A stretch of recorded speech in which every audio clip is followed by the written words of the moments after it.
Hello students, बहुत बहुत स्वागत है आपका एडू फ्यूचर चैनल पे। हम लोग क्लास 12 का केमिस्ट्री, इनऑर्गेनिक केमिस्ट्री स्टार्ट किए हुए हैं और जो चैप्टर क्या था हमारा कोऑर्डिनेशन कंपाउंड। तो कोऑर्डिनेशन कंपाउंड में कुछ बातें आपसे हो गई थी, पिछले वीडियो में मैं बता चुका हूँ आपको। अब आगे बढ़ रहे हैं हम लोग। इसी कोऑर्डिनेशन कंपाउंड का जो नेक्स्ट हिस्सा हमारा है वो आप देख रहे होंगे। टर्म को बताने के बाद में हम लोग टर्म का बात कर रहे थे ना, इसके पहले मैंने आपको टर्म्स बताया था कुछ इससे रिलेटेड। तो टर्म्स, फिर बर्नर्स थ्योरी भी हम लोग कर चुके हैं ऑलरेडी। बर्नर्स थ्योरी हमारा हो चुका है। अब आगे बढ़ रहे हैं हम लोग। तो हमारा नेक्स्ट टर्म देखिए क्या है, oxidation number of central atom. ये काफ़ी इम्पॉर्टेंट है क्योंकि इसी चैप्टर में आपको आगे भी इसकी ज़रूरत पड़ेगी। तो oxidation number of central atom कैसे निकालते हैं? ऐसे जनरली आप 11 क्लास में ऑक्सीडेशन नंबर निकालना जानते होंगे। तो मैंने यहाँ कुछ एग्जांपल दे दिया है जिसका यूज़ आपको इसके ऑक्सीडेशन नंबर को निकालने में पड़ेगा। जैसे कुछ इन्फॉर्मेशन क्या है, जैसे निगेटिवली चार्ज लिगेंड जो आपका है, निगेटिवली चार्ज लिगेंड जो है वो कौन कौन है। तो देख रहे हो, ये आपका हेलोजन एटम जो है, जैसे फ्लोरीन, क्लोरीन, ब्रोमीन, ये तीनों हेलोजन एटम जो है वो निगेटिवली चार्ज होता है लिगेंड। उसी तरह से आप देख रहे होंगे nitrate ion negatively charge ligand है, मतलब सिंगल -1 चार्ज होता है इसके ऊपर।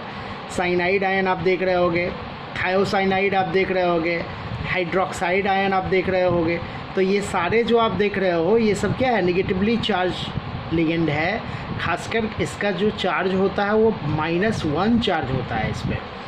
क्योंकि ये सारा इन्फॉर्मेशन जो आप देख रहे हो ना, इसी इन्फॉर्मेशन पर बेस्ड हम लोग क्या करेंगे, ऑक्सीडेशन नंबर ये सारे एटम का हम लोग निकालेंगे, ये सारे कम्प्लेक्सेस का हम लोग निकालेंगे।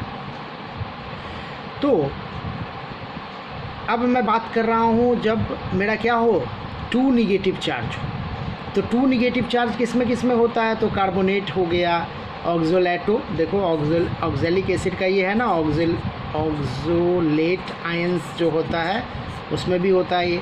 उसी तरह से आप देख रहे होंगे सल्फेट आयन हो गया, सल्फाइट आयन हो गया, इसमें भी क्या होता है, 2- चार्ज होता है। न्यूट्रल लिगेंड भी होता है ना, आपको मैंने बताया था ना न्यूट्रल लिगेंड भी होता है। तो न्यूट्रल लिगेंड में क्या हो जाता है, तो वाटर है, इथिलीन डाइएमीन आपको बताया था मैंने, N उसको बोलते हैं, एमीन है, अमोनिया ग्रुप है आपका, कार्बन मोनोऑक्साइड है, ये सब क्या है, न्यूट्रल लिगेंड है, मतलब इस पर कोई चार्ज नहीं होता है। उसी तरह से आप देखिए 4- लिगेंड जो कि पॉलीडेंटेट आयन में आपको मैंने बताया था, इस पर 4- चार्ज होता है, एडटा। अगर आप पॉजिटिवली चार्ज लिगेंड में देखोगे तो आपको मिलेगा NH4+ भी आपको मिलेगा, है ना। इसको हम लोग क्या बोलते हैं, अमोनियम आयन। क्या बोलते हैं इसको, अमोनियम आयन बोलते हैं। तो इस तरह से आप देख रहे होंगे ये सारा ऑक्सीडेशन नंबर कुछ मैंने आपको बता दिया है, कुछ का चार्ज मैंने आपको बता दिया है। अब इसी चार्ज को हम लोग, इसी चार्ज का यूज़ करके हम लोग इसे यहाँ पे सेंट्रल एटम आप देख रहे होंगे जिसका हमको निकालना है ऑक्सीडेशन स्टेट, उसी के नीचे डॉट लगा हुआ है, मतलब आपको प्लेटिनम का, कोबाल्ट का ये सारे कंपाउंड में हमारा इसका ऑक्सीडेशन नंबर निकालना है। तो आपको याद होगा कि जिसका ऑक्सीडेशन नंबर निकालते हैं उसको हम लोग क्या बना दें, X मान लेंगे, और प्लस क्या होगा, देखिए अमोनिया का ऑक्सीडेशन स्टेट क्या होता है, देखिए अमोनिया जो है वो क्या है, एक न्यूट्रल लिगेंड है ना, इसका कोई ऑक्सीडेशन नहीं स्टेट होता है, तो इसका मतलब क्या हो जाएगा, 0। और क्लोरीन का ऑक्सीडेशन स्टेट हमारा क्या होता है, देखिए -1 में आ गया क्लोरीन। तो यहाँ क्या कर देंगे, 2 क्लोरीन है ना हमारे पास, तो क्या कर देंगे 2 × -1, और ओवरऑल चार्ज इस पर क्या है, कुछ भी नहीं है ना, तो इसका मतलब क्या हो गया, 0। अब देखो तो यहाँ पे X का वैल्यू आप निकाल सकते हो ना, X का वैल्यू निकल जाएगा ना। तो क्या निकल जाएगा, तो हम क्या लिखेंगे, X + 0, और ये 2 × -1 तो -2 = क्या है, 0। तो यहाँ से हम X का वैल्यू क्या लिख देंगे, +2। देखिए यहाँ पे X का वैल्यू क्या आ गया, +2 आ गया।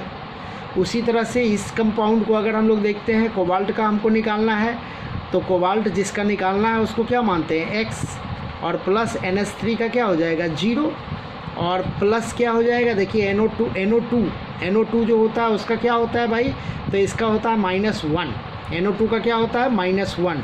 तो 3 है ना, तो हम 3 × -1 बराबर क्या, 0, क्योंकि इस पर ओवरऑल चार्ज तो कुछ है नहीं, तो 0। तो ऐसे कंडीशन में X का वैल्यू क्या हो जाएगा, तो X क्या करेंगे, -3 = 0, या फिर X = क्या हो जाएगा, +3। मतलब कि इस कोबाल्ट का ऑक्सीडेशन स्टेट क्या है, +3। उसी तरह प्लेटिनम का ऑक्सीडेशन स्टेट क्या है, +2। तो इस तरह से आप ऑक्सीडेशन नंबर निकाल सकते हो। उसी तरह से देखिए निचले कंपाउंड में अगर हम लोग देखते हैं, फिर से वही है, कोबाल्ट है, अमोनिया है, सल्फेट है और Br है। तो देखिए क्या हो जाएगा, कोबाल्ट का क्या हो जाएगा, ऑक्सीडेशन स्टेट निकालेंगे तो X इसको मानेंगे। NH3 न्यूट्रल मॉलिक्यूल है, ऑक्सीडेशन स्टेट क्या हो जाएगा, 0। सल्फेट का देखिए, सल्फेट का क्या होता है, -2। तो हम क्या लिखेंगे, +-2 यहाँ पे कर देंगे। और Br का क्या होता है, -1। तो प्लस Br का क्या हो जाएगा, -1, ऐसे करके कर देंगे, = 0। तो देखिए x का वैल्यू क्या हो जाएगा, अब यहाँ क्या हो जाएगा, -2 और यहाँ -1 -3। तो x का वैल्यू क्या हो जाएगा, +3। समझ में आ रहा होगा आपको। उसी तरह देखिए अगर हम लोग इसका निकालते हैं तो कोबाल्ट को हम क्या मानेंगे, x। और C2O4 ये क्या है, ऑक्सीलेट आयन है। ऑक्सीलेट आयन का क्या होता है, 2-। और ये कितना है, 3। तो 3 × -2 ऐसे करेंगे ना। और देखिए यहाँ पे इस पर चार्ज है। तो अगर देखो ये सारे जो मॉलिक्यूल्स आप देख रहे थे इसमें चार्ज अवेलेबल नहीं था, लेकिन इस पर चार्ज अवेलेबल है। तो क्या हो जाएगा, -3। जितना चार्ज होता है ना, ऑक्सीडेशन नंबर जब आप निकाल रहे होंगे तो आपको ये सब बताया गया होगा। तो जो चार्ज होता है वही चार्ज के बराबर हो जाता है। इस पर कोई चार्ज नहीं था, इसीलिए हम लोग 0 लिख रहे थे इसके बदले में। तो -3 इसका मतलब क्या हो जाएगा, x और -6 = क्या, -3। तो x = क्या हो जाएगा, -3 + 6 हो जाएगा ना। तो बराबर क्या आ जाएगा, -3 + 6 मतलब कितना आ जाएगा, +3। तो इस तरह से देखिए आप ऑक्सीडेशन नंबर निकाल सकते हो गिवन कंपाउंड का। गिवन कंपाउंड में जो आपका सेंट्रल एटम होगा ना, उसका ऑक्सीडेशन नंबर निकाल सकते हो इस प्रोसेस से। चलिए आगे बढ़ते हैं हम लोग। अब नेक्स्ट हमारा टॉपिक देखिए, अगला टर्म आपके सामने आ गया, वो क्या है, होमोलेप्टिक और हेट्रोलिप्टिक कम्प्लेक्स। बहुत आसान है समझना। होमो मतलब क्या होता है, सेम। होमो का मतलब क्या होता है, सेम। हेट्रो का मतलब क्या होता है, डिफरेंट। तो होमोलेप्टिक कम्प्लेक्स क्या होता है, consist only one kind of ligand for central atom. Central atom के साथ सिर्फ एक ही टाइप का लिगेंड होता है। तो ऐसे कंडीशन को हम लोग बोलते हैं होमोलेप्टिक कम्प्लेक्स। जैसे देखो कोबाल्ट है और NH3 की संख्या कितनी है, 6। तो कोबाल्ट है और NH3 की संख्या जब 6 है तो इसमें नंबर ऑफ लिगेंड जो है वो एक ही टाइप का है ना। सिर्फ 6 जो लिगेंड मिला है वो क्या है, NH3 ही है। उसी तरह से देखिए कोबाल्ट है और यहाँ पे इथिलीन डाइएमीन है हमारा। तो इथेन 1,2 डाइएमीन जो आपका है उसकी संख्या कितनी है, 3। एक ही टाइप का, और कोई लिगेंड तो नहीं है। उसी तरह से निकेल है और निकेल के साथ क्या है, क्लोरीन 4 है। इसके अलावा क्लोरीन के अलावा और कोई दूसरा लिगेंड तो नहीं है। तो ऐसे कंडीशन में इस टाइप का अगर आपको लिगेंड मिलता है ना, इस टाइप का अगर आपको कम्प्लेक्सेस मिलता है तो उस कम्प्लेक्सेस को हम लोग क्या बोलेंगे, होमोलेप्टिक कम्प्लेक्स। मतलब single type of ligand only available for donation of electron to the central atom. Now next आप देख रहे होंगे हेट्रोलेप्टिक कम्प्लेक्स। देखो हेट्रोलेप्टिक कम्प्लेक्स क्या होता है, जब मोर देन वन टाइप के लिगेंड हो। जैसे देखो ये आपका सेंट्रल एटम है और देखिए यहाँ पे ऑक्सीलेट आयन भी है और क्लोराइड भी है। ये सेंट्रल एटम आपका आयरन है, यहाँ पे साइनाइड भी है और अमोनिया भी है। ये सेंट्रल एटम आपका कोबाल्ट है और यहाँ पे अमोनिया भी है और नाइट्रेट भी है और साथ में क्या है, नाइट्रेट। ये लिगेंड तो बस नाइट्रेट ही है। तो आप क्या देख रहे हो, नीचे वाला जो आप जितना भी कंपाउंड देख रहे हो उसमें क्या है, उसमें सेंट्रल एटम को डोनेट करने वाले लिगेंड जो है वो मोर देन वन टाइप है। मतलब 1-2 टाइप का, यहाँ पे भी देखिए 2 टाइप का, यहाँ पे भी देखिए 2 टाइप का, मोर देन वन टाइप है। किसी में आप 3 टाइप भी देख सकते हो। तो इसको हम लोग बोलेंगे क्या, हेट्रोलेप्टिक कम्प्लेक्सेस। ओके, चलिए अब जो इम्पोर्टेंट टॉपिक आपका है इस चैप्टर का, बहुत ही VVI टॉपिक माना जाता है ये, क्योंकि इससे रिलेटेड आपको बोर्ड एग्ज़ाम में क्वेश्चन एकदम फिक्स है, कंफर्म क्वेश्चन है ये। आपके बोर्ड एग्ज़ाम में 12 का जो बोर्ड एग्ज़ाम होता है ना, उसमें इससे एक क्वेश्चन तो आना ही आना है आपको। साथ में कॉम्पिटिटिव एग्ज़ाम में भी इससे रिलेटेड क्वेश्चंस आ ही जाते हैं। ऑलमोस्ट 80% 90% चांस होता है कि इससे क्वेश्चन आ जाए, है ना। तो देखिए ये क्या है भाई, वो मैं जो VVI जो मैं बोल रहा हूँ वो है क्या, एक्चुअली में वो है nomenclature of coordinate compounds. Coordinate compound का नेमिंग सिस्टम बहुत इंपॉर्टेंट है। जिसको प्रोवाइड करने वाला जो ग्रुप है, जो प्रोवाइड करने वाला जो आपका ये सोसाइटी है वो क्या है? IUPAC। सोसाइटी का नाम क्या है? IUPAC। आप जानते होंगे IUPAC क्या होता है। ओके, तो देखिए इस नेमिंग का कुछ रूल्स है। मैंने ये रूल्स लिखा है आपके NCERT के पॉइंट ऑफ व्यू से, लेकिन इस रूल्स का एप्लीकेशन ज़्यादा इम्पॉर्टेंट है। सिर्फ रूल्स आप जान लोगे तो वो ज़्यादा इम्पॉर्टेंट नहीं है। बस मैंने थ्योरेटिकल पॉइंट ऑफ व्यू से ये रूल्स आपको लिख दिया, लेकिन मैं आपको प्रैक्टिस करवा दूँगा कुछ पर्टिकुलर टाइप के नेम का। ओके, तो चलिए देखते हैं क्या है। Name of cation should be first. मतलब जब भी आपको कोई कंपाउंड मिलेगा ना, तो उसमें आप सबसे पहले क्या करोगे? कैटायन का नाम लिखोगे। उसके बाद आपको क्या लिखना है? सेंट्रल एटम का नाम लिखना है। किसके साथ? पहले देखो, बिफोर सेंट्रल एटम, मतलब पहले आपको कैटायन का नाम लिखना है। कैटायन के बाद आपको लिगेंड का नाम लिखना है। लिगेंड का नाम भी जो लिखना है वो क्या है? अल्फ़ाबेटिकली लिखना है ना। लिगेंड का नाम क्या लिखेंगे? अल्फ़ाबेटिकली। उसके बाद आपको एनाइनिक लिगेंड का लिखना है। उसके बाद आपको एनाइन का नाम लिखना है। और एनाइनिक लिगेंड में आपको क्या लगाना है? O। जैसे मान लो साइनाइड है तो साइनाइडो, फ्लोराइड है तो फ्लोराइडो, क्लोराइड है तो क्लोराइडो, कार्बोनेट है तो कार्बोनेटो, इस तरह से लगता है। ओके, और न्यूट्रल और कैटायनिक लिगेंड जो होता है ना, उसको जैसा है वैसे ही लिखते हैं हम लोग, एज इट इज़ लिख लेते हैं। न्यूट्रल और कैटायनिक लिगेंड में हम लोग कुछ ऐसा लगाते नहीं हैं, जबकि इसका कुछ एक्सेप्शन आपको मिलेगा। देखिए क्या एक्सेप्शन मिलेगा। देखिए मैंने वही दे दिया है। Some exceptional name of ligand are क्या? जैसे H2O के लिए क्या यूज़ किया जाता है? एक्वा। CO के लिए, कार्बन मोनोऑक्साइड के लिए यूज़ किया जाता है कार्बोनाइल। NH3 के लिए यूज़ किया जाता है एमाइन। NO के लिए यूज़ किया जाता है नाइट्रोसाइल, है ना। तो ये सब जो आप देख रहे हो ये क्या है? न्यूट्रल लिगेंड है। तो न्यूट्रल लिगेंड का नाम हम लोग एज इट इज़ नहीं लिख रहे हैं, बल्कि इसका कुछ स्पेशल नाम जो है ना वो IUPAC के द्वारा उसको प्रूव्ड कर दिया गया है, अप्रूव्ड कर लिया गया है उसको। अब देखिए अब क्या कहता है? For number of simple ligand. अगर मान लो कोई सिंपल लिगेंड है, जैसे मान लीजिए क्लोराइड है। मान लो क्लोराइड जो है उसकी संख्या 2 है, तो हम क्या लिखेंगे? अगर क्लोराइड की संख्या 1 है तो हम लोग क्या लिखेंगे? मोनोक्लोराइडो। अगर 2 है तो क्या लिखेंगे? बाईक्लोराइडो। अगर 3 है तो क्या लिखेंगे? ट्राईक्लोराइडो। Cl3 है तो क्या लिखेंगे? ट्राईक्लोराइडो। अगर 4 है, मान लो CN जो है वो 4 है, CN की संख्या कितनी है? 4 है, तो हम लोग क्या लिखेंगे? टेट्रासाइनाइडो। इस तरह से नाम लिखा जाता है ना। तो ये सिंपल लिगेंड के लिए, मतलब जो आपका जो सिंपल लिगेंड होगा ना उसके लिए। लेकिन अगर मान लो कोई कम्प्लेक्स लिगेंड है जिसमें ऑलरेडी पहले से ये सारा चीज़ लगा हुआ है, जैसे मान लीजिए आपको बोला गया इथीन, क्या बोला गया? Ethane 1,2 diamine. अब देखो इसमें डाई तो ऑलरेडी लगा हुआ है और ये कम्प्लेक्स लिगेंड में आता है। तो कम्प्लेक्स लिगेंड के पहले हम लोग मोनो, बाई, ट्राई, टेट्रा ये सब नहीं लगाते। अगर कम्प्लेक्स लिगेंड है ना तो हम लोग क्या लगाते हैं? बिस। अगर 3 है तो क्या लगाएंगे? ट्रिस। अगर 2 है तो बिस, 3 है तो ट्रिस। अगर 4 है तो क्या लगाएंगे? टेट्राकिस। तो इस टाइप का हम लोग टर्म यूज़ करते हैं इस कंडीशन में। अब नेक्स्ट आप देख रहे होंगे, उसके बाद हम लोग क्या करते हैं? Oxidation number of central atom लगाते हैं, है ना। जो सेंट्रल एटम हमारा होगा ना उसका ऑक्सीडेशन नंबर लिखेंगे नेमिंग में। और वो ऑक्सीडेशन नंबर जो लिखेंगे वो क्या लिखेंगे?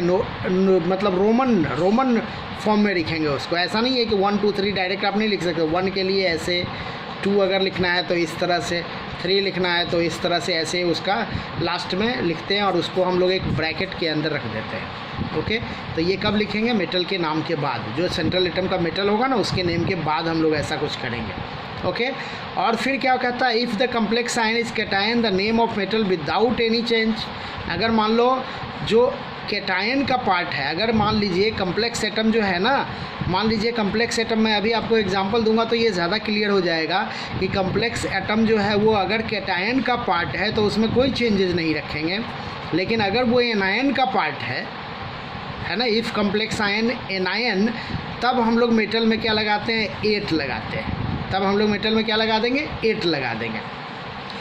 तो कुल मिलाकर के इसका जो कॉन्सेप्ट है, आपका जो नेमिंग का जो कॉन्सेप्ट है, वो नेमिंग के कॉन्सेप्ट के लिए अगर हम लोग एक रूल्स को फॉलो करें, जैसे देखिए मैं रूल्स को फॉलो कर रहा हूँ यहाँ पे। हमको सबसे पहले क्या लिखना है? केटायन लिखना है। केटायन लिखने के बाद हम लोग एक गैप कर सकते हैं। देखिए किसी किसी नेम में आपको केटायन नहीं भी मिलेगा, वो जब जहाँ पे ऐसा कुछ होगा मैं आपको इंडिकेट कर दूंगा। तो केटायन लिखेंगे, उसके बाद हम लोग क्या लिखेंगे भाई, तो लिगेंड का नाम लिखेंगे। लिगेंड का नंबर लिखेंगे पहले, क्या लिखेंगे, नंबर ऑफ लिगेंड को हम लोग लिखेंगे। उसके बाद हम लोग क्या लिखेंगे, लिगेंड का नाम लिखेंगे। और लिगेंड का नाम कैसे लिखेंगे, अल्फ़ाबेटिकली हम लोग लिगेंड का नाम लिखेंगे, है ना। उसके बाद हम लोग क्या लिखेंगे, उसके लिगेंड के नाम लिखने के बाद हम लोग क्या लिखेंगे, तो हम लोग लिखेंगे सेंट्रल मेटल लिखेंगे हम लोग। सेंट्रल मेटल लिखने के बाद हम लोग क्या लिखेंगे, तो सेंट्रल मेटल लिखने के बाद हम लोग क्या लिखेंगे, ऑक्सीडेशन नंबर या ऑक्सीडेशन स्टेट लिखेंगे। तो कुल मिलाकर के ये रूल्स आपको फॉलो करना है इस पूरे प्रोसेस में। पहले क्या लिखेंगे, केटायन, फिर क्या लिखेंगे, नंबर ऑफ लीजेंड, फिर क्या लिखेंगे, लीजेंड का नाम, जितने भी लीजेंड होंगे उसको अल्फ़ाबेटिकली लिख लेंगे। फिर हम लोग क्या लिखेंगे, सेंट्रल मेटल लिखेंगे। फिर हम लोग क्या लिखेंगे, ऑक्सीडेशन नंबर। साथ में मैंने सेंट्रल मेटल के बारे में क्या बताया कि अगर ये केटायन का पार्ट है, तो एज इट इज़ रख देंगे, इसको जैसे है वैसा ही नाम लिख देंगे। कहने का मतलब क्या, अगर मान लो कोबाल्ट है, CO है, तो हम क्या लिखेंगे, कोबाल्ट, सीधे कोबाल्ट, कोई इसमें चेंजेस नहीं करेंगे। लेकिन अगर ये एनायन का पार्ट है, तब हम लोग क्या लिखेंगे, तब इसको हम लोग कोबाल्टेट लिख देंगे। क्या लिखेंगे, गलत हो गया ये, कोबाल्टेट लिखेंगे। तब हम लोग देखिए 8 लगाएंगे, ये ध्यान रखना है आपको।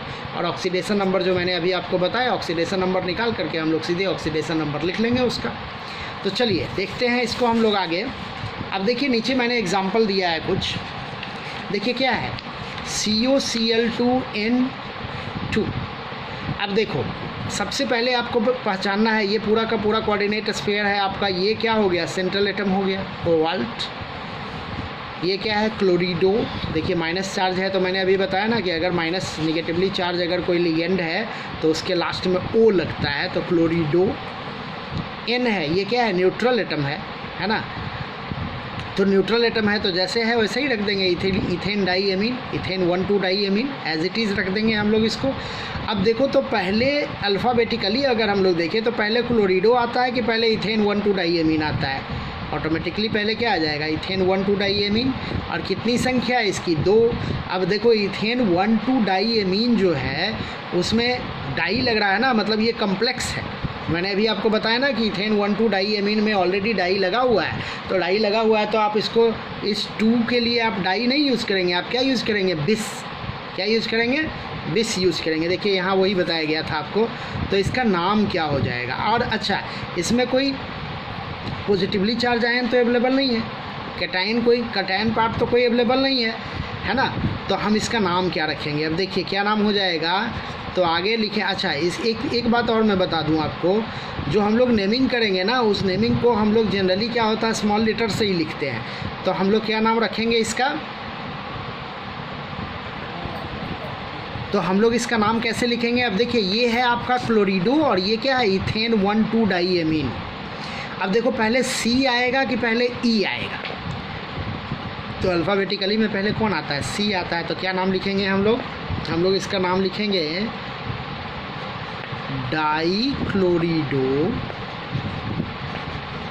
डाईक्लोरिडो। अच्छा, नेमिंग में हम लोग कोई गैपिंग नहीं देना है हम लोग को, ये पूरा का पूरा स्फीयर का जो रहेगा ना, उस पूरे स्फीयर को हम लोग एकदम लगातार लिखेंगे। There is should be no any gap between the naming of this all sphere, either ligand और सेंट्रल एटम। तो देखिए डाईक्लोरिडो, उसके बाद क्या है, इथेन 1,2 डाईएमीन, लेकिन उसके आगे क्या लगाएगा, बिस लगेगा। उसके आगे क्या लगेगा, बिस। तो आगे लगाएंगे क्या, बिस, है ना। और बिस लगाने के बाद उसके बाद फिर हम लोग क्या कर लेंगे, मेरा क्या है, ये कम्प्लेक्स जो है वो क्या है, इथेन 1,2 डाईएमीन।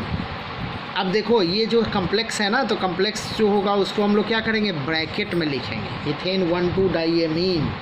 उसके बाद हम लोग क्या लिखेंगे भाई, तो इथेन 1,2 डाईएमीन के बाद हमारा जो आ रहा है ये क्या आ रहा है, कोबाल्ट। अब देखो कोबाल्ट किसका पार्ट है, ये पॉजिटिवली चार्ज आयन का पार्ट है, तो हम सीधे डायरेक्ट लिखेंगे कोबाल्ट। क्या लिखेंगे, कोबाल्ट। और इस कोबाल्ट का ऑक्सीडेशन स्टेट क्या है, तो देखिए यहाँ पे क्या हो जाएगा -2 और इसका हो जाएगा 0, और -2 और 0 और ये क्या है मेरा +1 है, तो -2 यहाँ पे हो गया और ये +1 हो गया। तो ऐसे कंडीशन में इसका ऑक्सीडेशन स्टेट क्या हो जाएगा, तो -2 को अगर इधर ले जाइएगा तो ये +1 के साथ जुड़ जाएगा ना, तो क्या हो जाएगा 3। तो ये इसका नाम हो गया, क्या नाम हो गया, डाईक्लोरिडो बिस। देखिए डाईक्लोरिडो किसके लिए, क्लोरिडो हमने क्यों लगाया, क्योंकि Cl जो है वो क्या है, अल्फ़ाबेटिकली E से पहले आ रहा था हमारा, इसीलिए हमने नाम लिखा है डाईक्लोरिडो। तो डाईक्लोरिडो जो आपका है वो एक्चुअली में Cl के लिए आया है, और इथेन 1,2 डाईएमीन जो है वो क्या है, कम्प्लेक्स लिगेंड है। तो कम्प्लेक्स लिगेंड के लिए हम लोग आगे क्या लगाए, बिस, है ना। तो बिस और इथेन कम्प्लेक्स लिगेंड के पहले हम लोग क्या करते हैं, ब्रैकेट लगा देते हैं, उसको ब्रैकेट में हमने रख लिया। इतने नाम को हम लोग एक साथ लिखेंगे, कोबाल्ट। और कोबाल्ट जो है वो क्या है, पॉजिटिवली चार्ज जो पार्ट है उसका पार्ट है, पॉजिटिवली चार्ज आयन का पार्ट है। तो पॉजिटिवली चार्ज आयन के पार्ट में मैंने क्या बताया था कि हम लोग कुछ नहीं, मतलब एज इट इज़ रख लेंगे हम लोग उसको।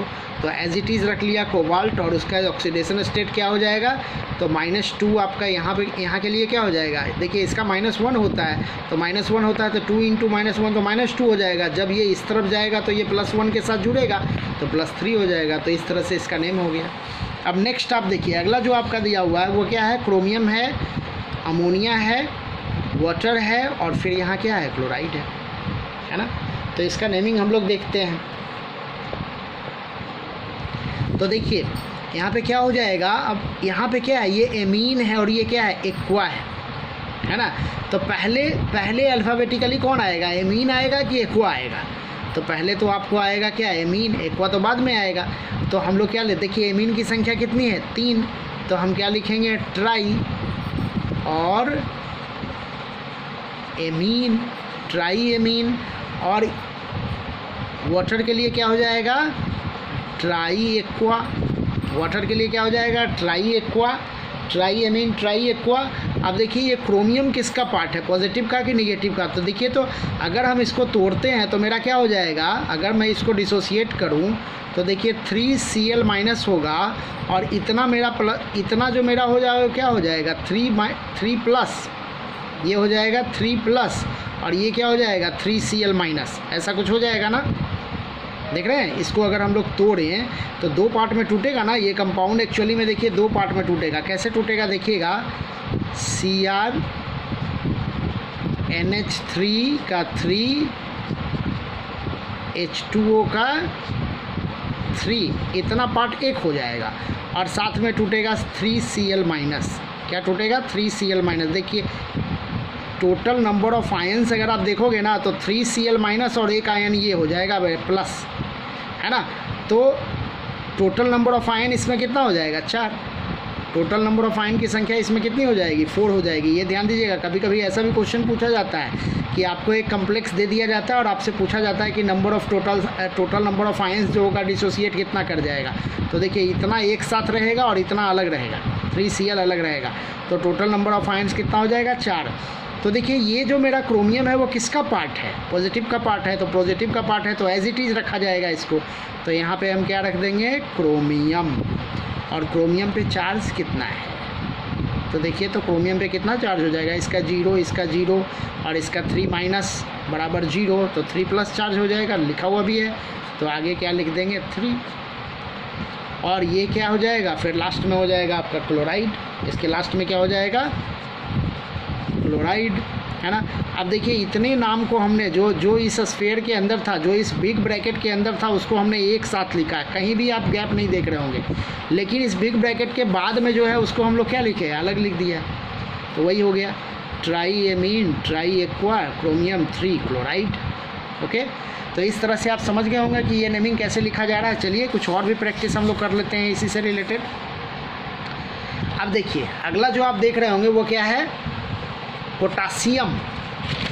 अब देखो ये अगर टूटेगा तो कैसे टूटेगा, देखिए ज़रा ध्यान दीजिएगा, ये इसको अगर हम लोग तोड़ते हैं तो क्या लिखेंगे, 2K प्लस और क्या हो जाएगा Cr और C2O4 3 2K प्लस, तो ये क्या हो जाएगा 2 माइनस हो जाएगा ना, जब इस पे प्लस हो गया तो इस पे क्या हो जाएगा माइनस हो जाएगा, है ना। अब देखिए नाम क्या हो जाएगा इसका, तो देखिए सबसे पहले मैंने आपको बताया था ना कि सबसे पहले जो हम लोग लिखते हैं कैटायनिक पार्ट लिखते हैं, तो हम लोग क्या लिखेंगे, इसका नाम क्या लिखेंगे, पोटासियम। अब ये इस स्फीयर से अलग है ना, तो इसके बीच में आप गैप रख दो, पोटासियम के बाद गैप रख सकते हो।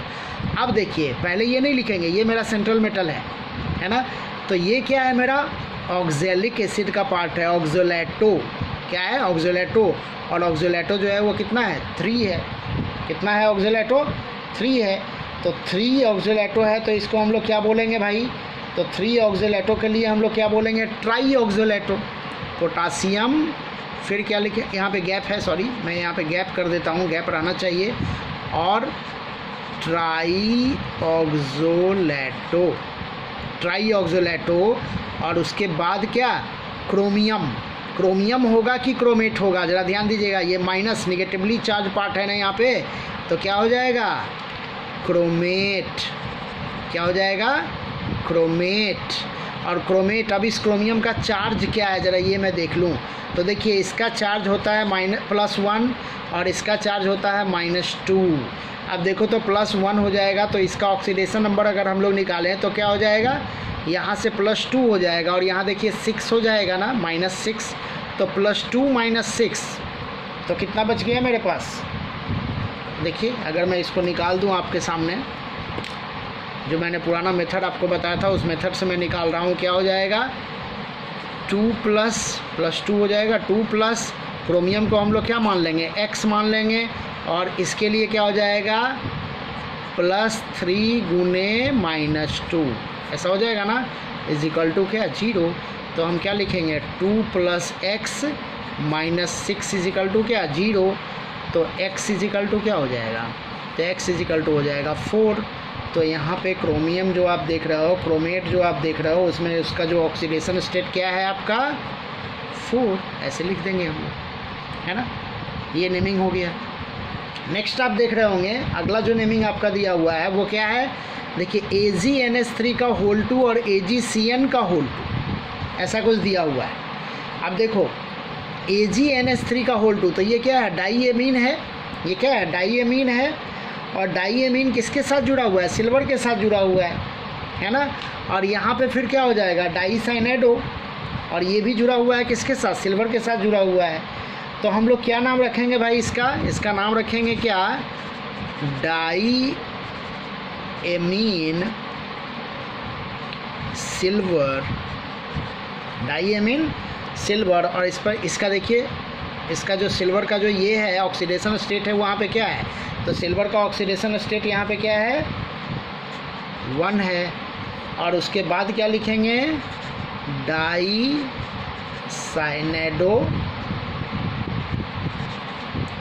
और यहाँ पे क्या हो जाएगा आर्जेंटेट, आर्जेंटेट हो जाएगा, और इसका भी ऑक्सीडेशन स्टेट क्या हो जाएगा 1, है ना, तो ये इसका नाम हो जाएगा। अब देखिए निचला नेक्स्ट जो आप देख रहे होंगे उसमें क्या है, तो देखिए ये आपका कैटायन पार्ट है, तो पहले क्या लिखेंगे पोटासियम, फिर गैप रखेंगे। अब देखिए पोटासियम के बाद ये क्या हो गया ट्राई ऑक्सोलेटो, अच्छा ये टूटेगा अगर किस में, तो कैसे टूटेगा, ये टूटेगा क्या 3K प्लस में, और देखिए ये Fe ये एक साथ आ जाएगा ना, ये 3K प्लस में, और ये क्या हो जाएगा माइनस वाला पार्ट है, तो माइनस वाला पार्ट है तो यहाँ फेरेट यूज होगा, लेकिन उसके पहले हम लोग क्या लिखेंगे पोटासियम, इसमें गैप रहेगा ट्राई ऑक्सोलेटो, ऑक्सोलेटो, और फेरेट, और पोटासियम पे देखिए चार्ज कितना हो जाएगा, तो 3 प्लस और यहाँ पे 6 -6 हो जाएगा, तो कितना हो जाएगा 3, तो यहाँ लगा देंगे 3, इस तरह से नेमिंग हो जाएगा उसका। नेक्स्ट आप देख रहे होंगे क्या है प्लेटिनम है, अमोनिया है, क्लोरीन है, और ये क्या है, ये क्या है CH3NH2 मतलब मिथाइल एमीन है ये आपका, और यहाँ फिर क्लोरीन है। अब देखिए ये अगर टूटेगा तो किस में टूटेगा Cl- में, और देखिए किस में टूटेगा NH3 का होल 2 Cl और NH2CH3। देखिए तो ये ऐसा ही टूटेगा ना, ये प्लस में। अब इसका नाम क्या हो जाएगा? देखिए Pt किसका हिस्सा है? पॉजिटिव का, तो एज इट इज़ रख देंगे, इसमें हम लोग प्लेटिनेट लगाने की ज़रूरत नहीं है। तो नाम क्या होगा अब इसका, ज़रा ध्यान दीजिएगा। अच्छा, इसका ऑक्सीडेशन स्टेट भी मैं यही निकाल लेता हूँ। देखिए Pt का ऑक्सीडेशन स्टेट क्या हो जाएगा? यहाँ पे -1, इसका 0, इसका 0 और यहाँ पे भी -1, मतलब यहाँ पे इसका ऑक्सीडेशन स्टेट क्या हो जाएगा? 2। चलिए नाम लिखते हैं इसका। तो देखिए पहले एमीन लिखेंगे कि पहले इथाइल एमीन लिखेंगे? तो पहले आपको एमीन लिखना है और उसके बाद क्लोरीडो, तब इथाइल एमीन। पहले क्या हो जाएगा? एमीन, फिर हो जाएगा क्लोरीडो, तब क्या हो जाएगा? Ethyl amine. चलिए नाम लिखते हैं। तो क्या हो जाएगा? डाईएमीन, डाईएमीन क्लोरीडो इथाइल एमीन, इथाइल एमीन। और प्लेटिनम के लिए कम क्या यूज़ करेंगे? प्लेटिनम ही यूज़ करेंगे हम लोग, प्लेटिनम। और इसका ऑक्सीडेशन स्टेट क्या है? 2। और लास्ट में क्या हो जाएगा? क्लोराइड। लास्ट में क्या हो जाएगा? क्लोराइड। ओके, तो उस तरह से देखिए। अब ये दो जो आपको मैं दे रहा हूँ, ये होमवर्क दे रहा हूँ, ये आपको खुद से करना है और हमारे कमेंट बॉक्स में आकर के इसका नेमिंग आपको बताना पड़ेगा, है ना। तो आप इसको प्रैक्टिस कीजिएगा खुद से। और इसके अलावा आपको क्या करना है, एनसीईआरटी में बहुत सारे आपको मिल जाएंगे जिसमें आपको नेमिंग लिखना है, तो उसको आपको बताना है। चलिए आगे बढ़ते हैं हम लोग।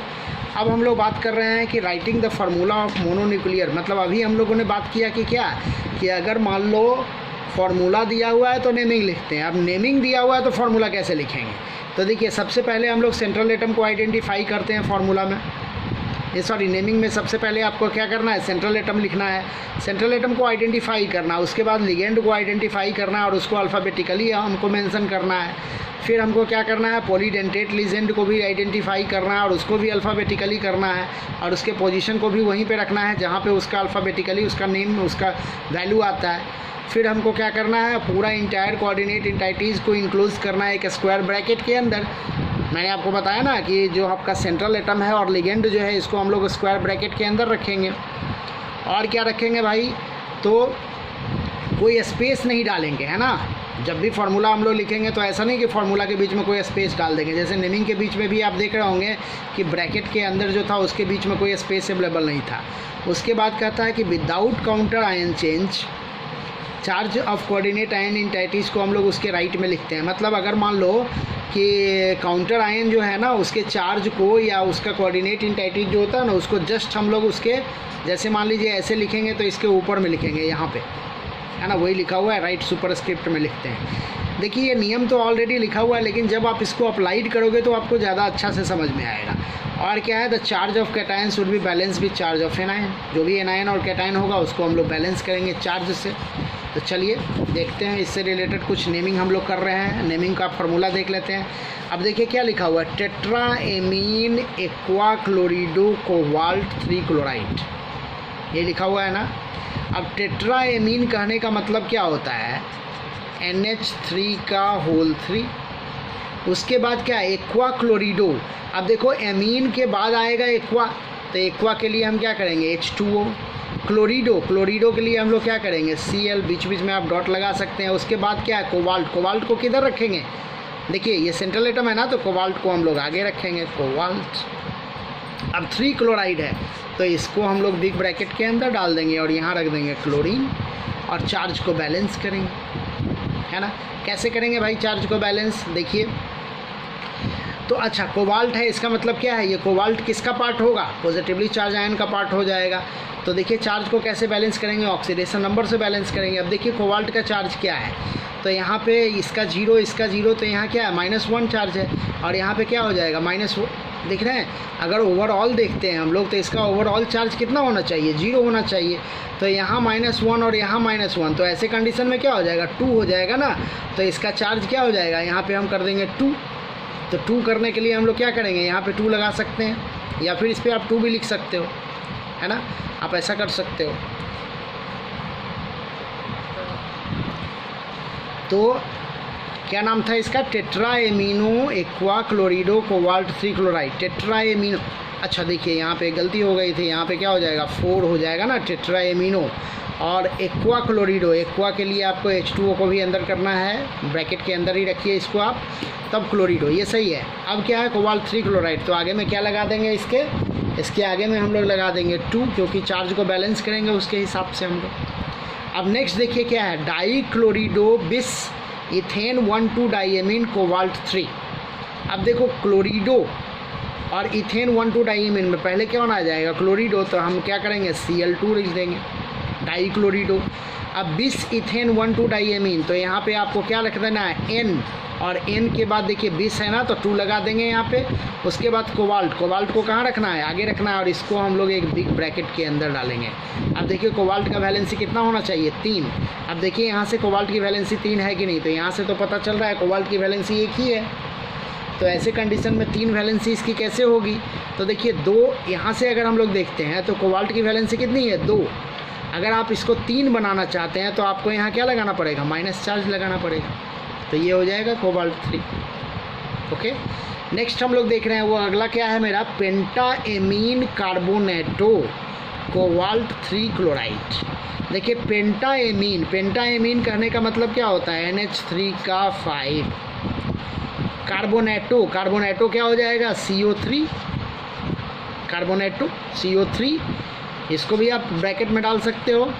कोबाल्ट, कोबाल्ट के लिए आगे क्या लगाएंगे CO, और क्लोराइड, क्लोराइड बाद में करना है, तो पहले इसको हम लोग क्या करेंगे बिग ब्रैकेट के अंदर डाल देंगे, और इसका 3 चार्ज होना चाहिए, और यहाँ रख देंगे Cl। अब देखिए बैलेंस करते हैं तो CO3 का क्या होता है 2 माइनस, CO3 का क्या होता है, अच्छा इसका ओवरऑल क्या आना चाहिए 0, तो इसका होता है 2 माइनस, और इसका होता है 0। अब हमको होना चाहिए 3 माइनस, तो 2 माइनस, और देख रहे हैं यहाँ से 2 माइनस और Cl का 1 माइनस, तो ऑलरेडी ये फार्मूला हो चुका है, क्योंकि 3 माइनस ऑलरेडी इसका आ जाएगा कोबाल्ट का आपको, है ना। 2 माइनस यहाँ से 1 माइनस यहाँ से बराबर कीजिएगा तो 3 प्लस आ जाएगा यहाँ पे। चलिए नेक्स्ट क्वेश्चन हम लोग देख रहे हैं वो क्या है, पेंटाएमिनो नाइट्रिटो ओ कोबाल्ट 3। अब देखिए पेंटाएमिनो फिर से वही आ गया NH3 का 5, नाइट्रिटो ओ, देखो नाइट्रिटो ओ कहने का मतलब क्या होता है ONO लगाना है आपको यहाँ पे। नाइट्रिटो ओ कहने का मतलब कि O जो है वो सेंट्रल एटम से जुड़ा हुआ है, और यहाँ लगा देंगे कोबाल्ट, और फिर 3 है। अब 3 कैसे होगा भाई, तो देखिए NO का NO2 जो होता है उसका चार्ज क्या होता है -1, और यहाँ 0 है। अब यहाँ पे हमको 3 कैसे हो जाएगा, तो ये -1 है, तो अगर मान लो इस पर 2 माइनस लगा देंगे तब ना ये 3 हो जाएगा, क्योंकि -1 यहाँ से और फिर ये इधर जाएगा, तो कुल मिलाकर के 3 हो जाएगा इसका चार्ज। ओके, उसी तरह से आप देख रहे होंगे नेक्स्ट दिया हुआ है पेंटाएमीन नाइट्रिटो N कोबाल्ट।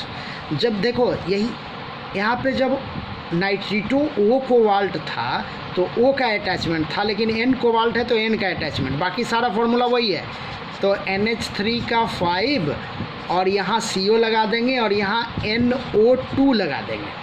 अंतर देख रहे हैं, जब O रहे तो आगे ऑक्सीजन, जब ये आपको याद होगा NO2 जो है वो क्या है बाईडेंटेट, ये सॉरी एम्बीडेंटेट लीजेंड, आपको याद होगा।